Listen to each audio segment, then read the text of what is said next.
Cynthia Lumis, several months ago, put together a crypto regulation bill. Yesterday, she was interviewed and she said some stunning information.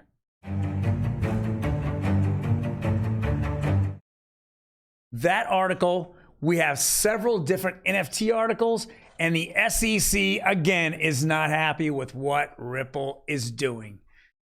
Welcome, everyone, to OG Crypto and NFTs. My name is Troy, and every day we go over the latest news in digital assets as well as non-fungible tokens or NFTs. Now, before we jump into this, let's hit the like button and then hit that subscribe button.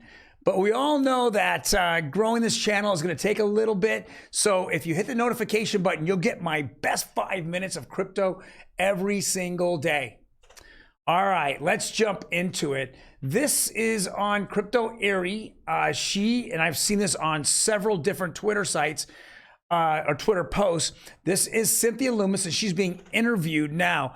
There was an expectation that over time, her bill with Hillenbrand, the Hillenbrand-Lumis bill, which was going over crypto regulation, that it was going to come to fruition. Now, it had to go through 5 different committees. Several committees have already come out. A couple other committees are still going to give out what they feel is the information that they think that can change the bill to make it more regulatory. But let's go listen to what she says about crypto in general.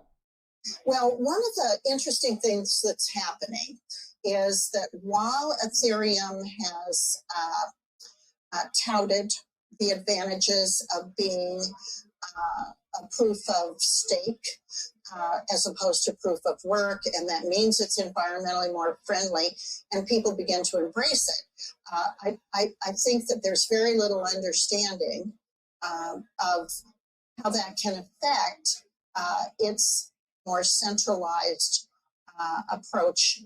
And one of the people who I think really understands that is Gary Gensler, who's So if we take this, that's just stunning.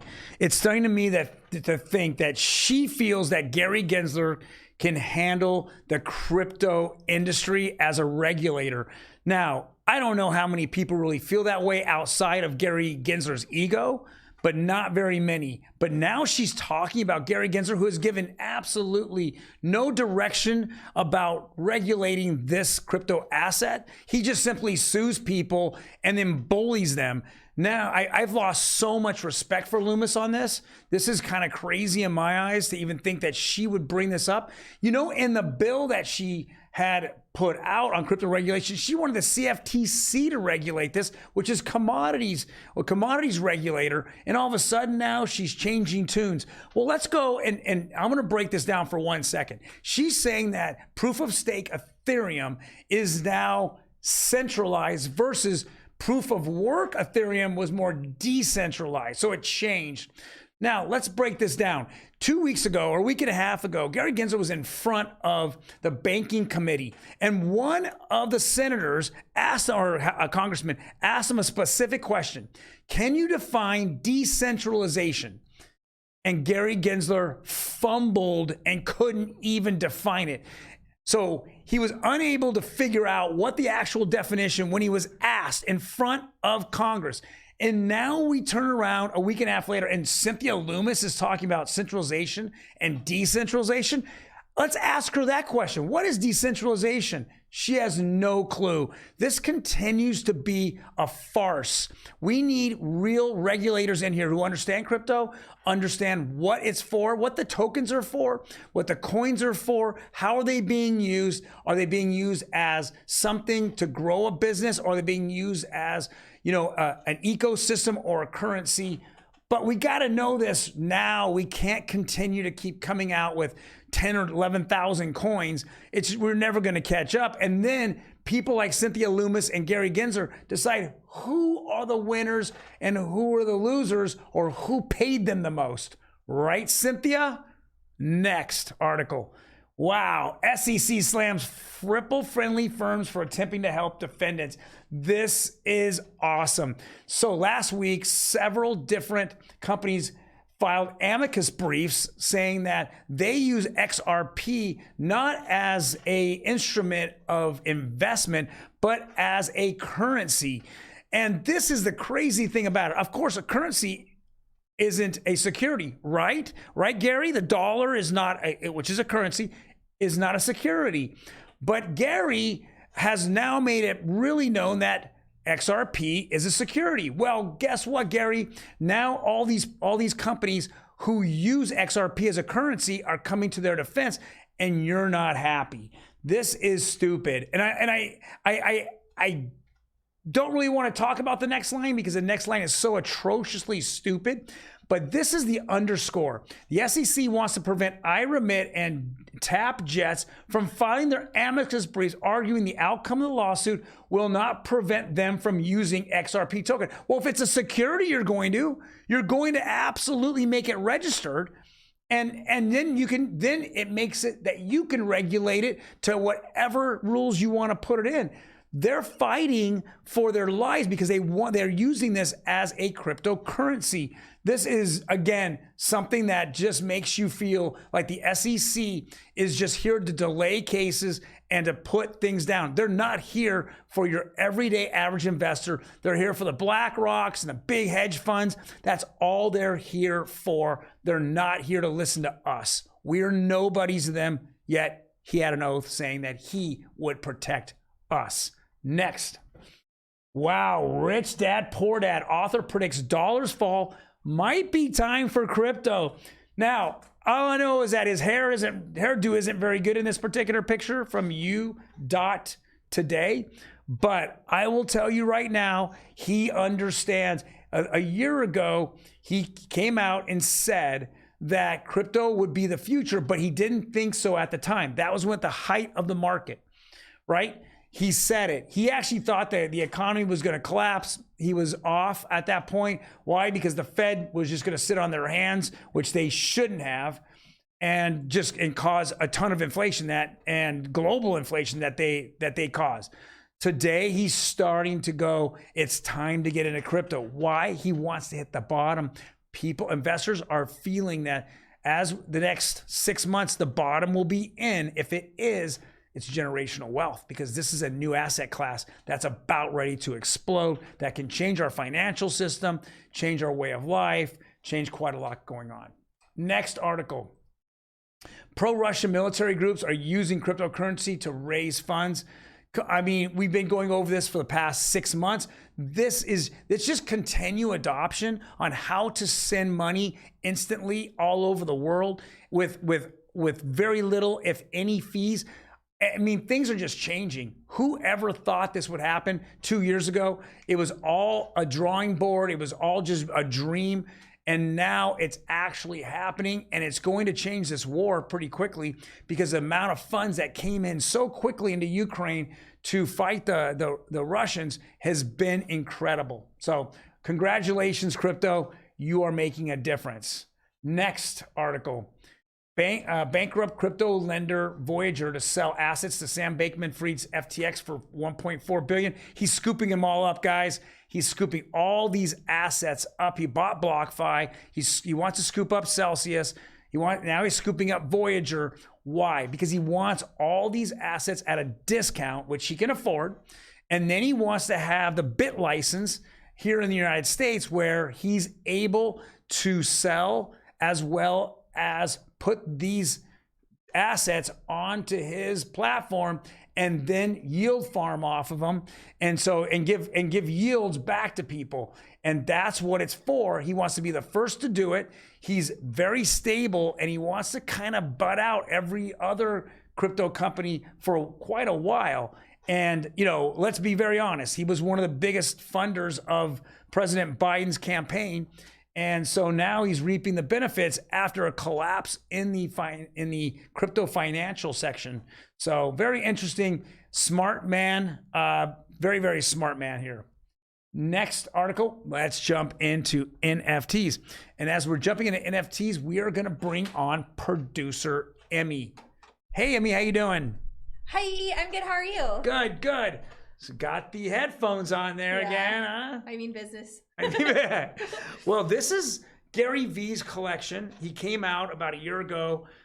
He has, I think, 3 or 4 collections, but his main collection is called Vee Friends. And then his second main collection is called Vee Friends 2.